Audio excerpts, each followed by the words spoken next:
और इस बीच देखिए, सोमालिया में हुए आतंकी हमले से जुड़ा हर अपडेट हम आप तक पहुंचा रहे हैं। कुछ अहम तस्वीरें वहां से आ रही हैं, किस तरीके से अफरा तफरी मची इस आतंकी हमले के बाद। और ये तस्वीरें देखिए, एम्बुलेंस वहां पर पहुंची, लोगों को लेकर जाया गया। ये तस्वीरें हम दिखा रहे हैं। स्थानीय पत्रकार के मुताबिक 15 लोगों की जान अब तक गई है इस पूरे आतंकी हमले में। अभी भी हमला लगातार जारी है, धमाकों की आवाजें, फायरिंग की आवाजें रह रहकर आ रही हैं। ये वो तस्वीरें हैं जब घायल लोगों को और जो लोग इस हमले का शिकार हो गए थे, मृतक थे, उनको अस्पताल पहुंचाया गया। और लगातार सोमालियाई पुलिस और सेना की तरफ से जवाब देने की कोशिश इस हमले की जा रही है। होटल पर दोबारा कब्जा करने की कोशिश हो रही है, लेकिन आतंकी क्योंकि होटल में प्रवेश कर चुके हैं, अलग अलग जगहों पर छुपे हैं। सूत्रों के हवाले से जानकारी यह भी मिली, स्थानीय लोगों के हिसाब से यह भी कहा गया कि बहुत से लोगों को बंधक भी इन आतंकियों ने बना लिया है। और जिस आतंकी संगठन ने हमला किया है, अल-शबाब, वो अल-कायदा से जुड़ा हुआ है और लगातार लंबे वक्त से सक्रिय है सोमालिया के अंदर। और तमाम कोशिशों के बाद ये संगठन बार बार इस तरह की घटनाओं को अंजाम देता रहा है। लेकिन मोगादिशु में ये जो घटना, जिस तरीके से होटल हयात पर हमला हुआ, वो बिल्कुल मुंबई अटैक जैसा है। जैसा मुंबई में होटल ताज पर हमने हमला देखा था आज से 14 साल पहले, बिल्कुल वैसा ही हमला सोमालिया में होटल हयात में, राजधानी मोगादिशु में। तस्वीरें लगातार हम आपको दिखा रहे हैं क्योंकि ये घटना बहुत महत्वपूर्ण हो जाती है वैश्विक स्तर पर भी। जो पोजीशन है, जिस तरीके से सोमालिया में जहां पर ये घटना हो रही है, उसके बाद और अगर कब्जा होता है अल-शबाब का, तो उसके बाद भी कई सवाल खड़े होंगे कि जो वैश्विक व्यापार है उस पर इसका क्या असर पड़ेगा। संजीव जी भी हमारे साथ जुड़े हुए हैं, प्रणय उपाध्याय मेरे सहयोगी जुड़े हैं। प्रणय, सबसे पहले मैं आपके पास आ रहा हूं, कुछ और लेटेस्ट अपडेट मिल पाया अभी, क्योंकि करीब करीब 14 घंटे का वक्त हो चुका है इस हमले को, लगातार जारी है हमला। देखिए, जो स्थानीय मीडिया है उसके मुताबिक फिलहाल उन्हें रोका भी जा रहा है, उनके ऊपर पाबंदी भी है उस पूरे इलाके के अंदर जाके लाइव कवरेज करने की। इसलिए बहुत ज्यादा लेटेस्ट अपडेट नहीं मिल पा रहा है, क्योंकि कुछ पत्रकारों को पुलिस ने बाकायदा हिरासत में भी लिया, क्योंकि वो लाइव कर रहे थे उस समय में। इसलिए आप सोच सकते हैं कि एक और सिमिलैरिटी देखने को मिलती है मुंबई आतंकी हमले जैसी, क्योंकि लाइव करने से फिलहाल रोका जा रहा है, लेटेस्ट अपडेट देने से रोका जा रहा है। सुरक्षा बल इस इलाके को कॉर्डन कर चुके हैं, जो KM4 का इलाका है मोगादिशु का, और इस पूरे इलाके के अंदर सुरक्षा बलों का ऑपरेशन अभी भी चल रहा है। लेकिन रात से जो तस्वीरें सामने आ रही हैं, जो स्थानीय लोगों की तरफ से जो तस्वीरें सामने आई हैं इस पूरे हमले की, क्योंकि अफरा तफरी के बीच भी लोगों को बाहर निकलते हुए, क्योंकि बहुत सारे छोटे बच्चे भी थे इसके अंदर, कई बच्चों को वहां से बाहर निकाला गया, क्योंकि परिवार के साथ लोग वहां मौजूद थे। शाम का वक्त था जिस समय इस हमले को अंजाम दिया गया। 2 धमाके हुए और उसके साथ ही जो एक धमाका हुआ, कई मोर्टार फायर भी किए गए हैं। जो स्थानीय पत्रकार हैं उनका कहना है, जो जानकारी हमारी भी बातचीत हो पा रही है उनसे, उनका कहना है कि कई मोर्टार हमले हुए जिसके अंदर आसपास की जो बिल्डिंग्स थी वहां भी जो है नुकसान हुआ है, और उसके अंदर करीब 4 लोग घायल हुए हैं। उसके अंदर गंभीर रूप से घायल हुए हैं, जिन्हें अस्पताल में भर्ती कराया गया है।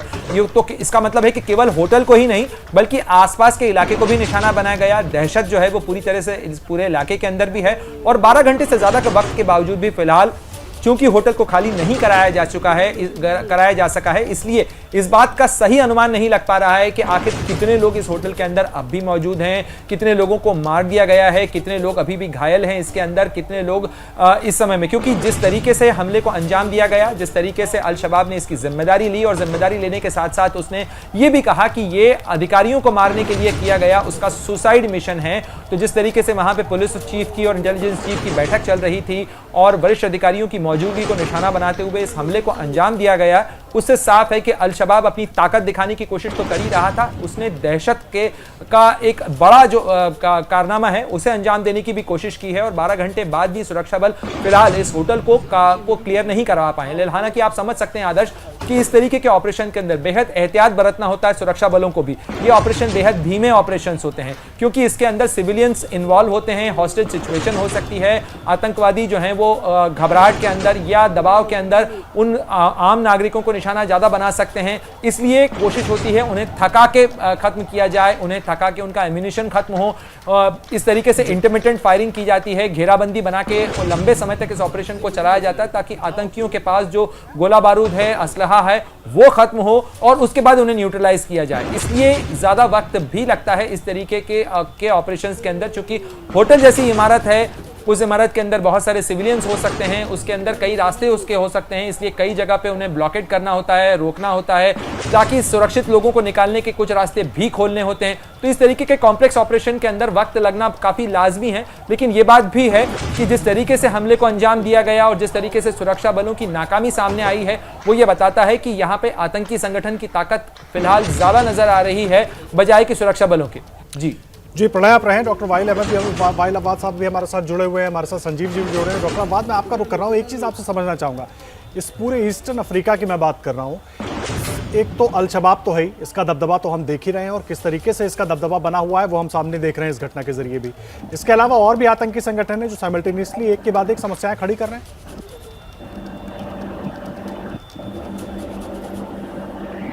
देख लो, अभी सोमालिया में अगर सोमालिया का कहानी सुन रहा था तो अब ये बिल्कुल it is the victim of colonisation.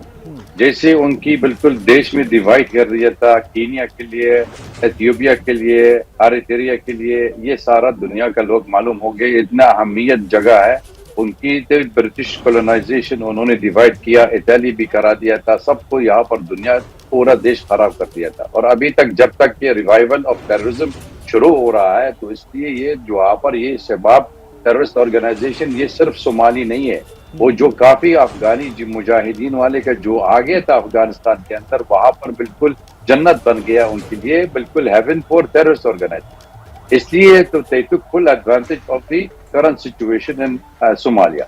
ये बात होना चाहिए। दूसरी बात ये भी है, ये भी समझाना पड़ेगा लोग है, जैसे आपकी बम्बई का शुरू हो गया था बम्बई में, लेकिन ये जो group of terrorist from across the border आ गया आपके पास, इस जगह में बहुत इनका इन्फ्लुएंस है, काफी सपोर्ट है, काफी उनका मार्केट इकोनॉमी भी है, मतलब ये लोग देते हैं क्योंकि सिंपैथाइजर बहुत है उसके साथ, और सिंपैथाइजर बहुत है, इसका नहीं मतलब ये नहीं मांग रहे ये वो जो टेररिस्ट ऑर्गेनाइजेशन देश बन रहा जाते हैं या सरकारी बन रहा जाते हैं वहां पर है, लेकिन वहां पर लोग के इसका एक चीज है डर लगता है, और फॉरेन इंटरवेंशन भी सबसे ज्यादा होता है। और तीसरी बात, वहां पर जब तक ड्राउट है, जब तक फमीन हो गया था, जब तक वो तो खाना नहीं मिलता है, ये वो बिल्कुल ड्राउट हो रहा है, और यहाँ पर लोग भी कई पैसा भी मांग रहे, तो ये टेररिस्ट ऑर्गेनाइजेशन फंडिंग भी शुरू वहां पर हो गया था, पायरेसी भी है, या उनके लिए जो इकोनॉमिक जो मिल रहा था वहां पर वो भी शुरू हो रहा है। इसलिए ये हम लोग कह रहे रिवाइवल शुरू हो गया था, क्योंकि अभी तक अमेरिकन फौज में अमेरिकन फोर्सेस दोबारा आना चाहिए। दोबारा आने के लिए don't look at Somalia in isolation of what's happening in the global world. ये भी इसलिए मेरे बड़ा हमेशा में तो वाइडर पिक्चर में आपके लिए, आपके व्यू लोग दिखाने के लिए और बोलने के लिए, ये वहां पर ये कितना अहमियत है, इतना इम्पोर्टेंट है।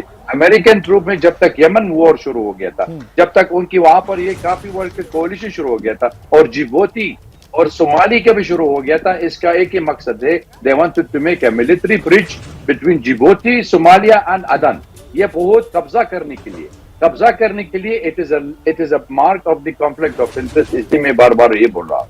और इसकी बात अभी अल शबाब में जो शुरू हो गया था, दिस इज अ टेररिस्ट, उनके लिए मरने के लिए तैयार है। जैसे आपका लोग आपके हमारे कोलीग कह रहे, बिल्कुल ये उनका मरने के लिए तैयार है, लेकिन अभी सिविलियन भी उनके हाथ में, उसके काफी मतलब ये लोग कब्जा कर दिया था, और अभी तक शुरू हो गया। कम से कम आप ये समझ लो आज खत्म नहीं हो रहा, शायद कल भी हो सकता। इसका एक इंटरनेशनल अटेंशन चाहिए।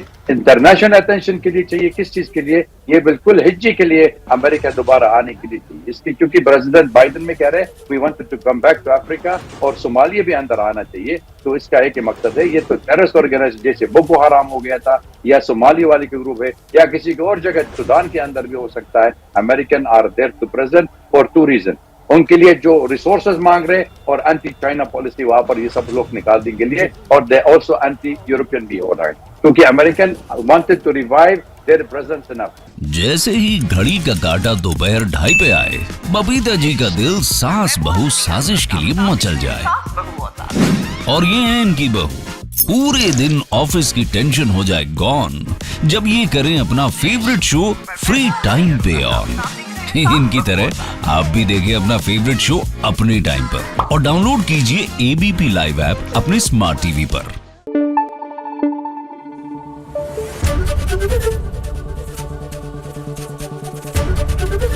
एबीपी न्यूज आपको रखे आगे।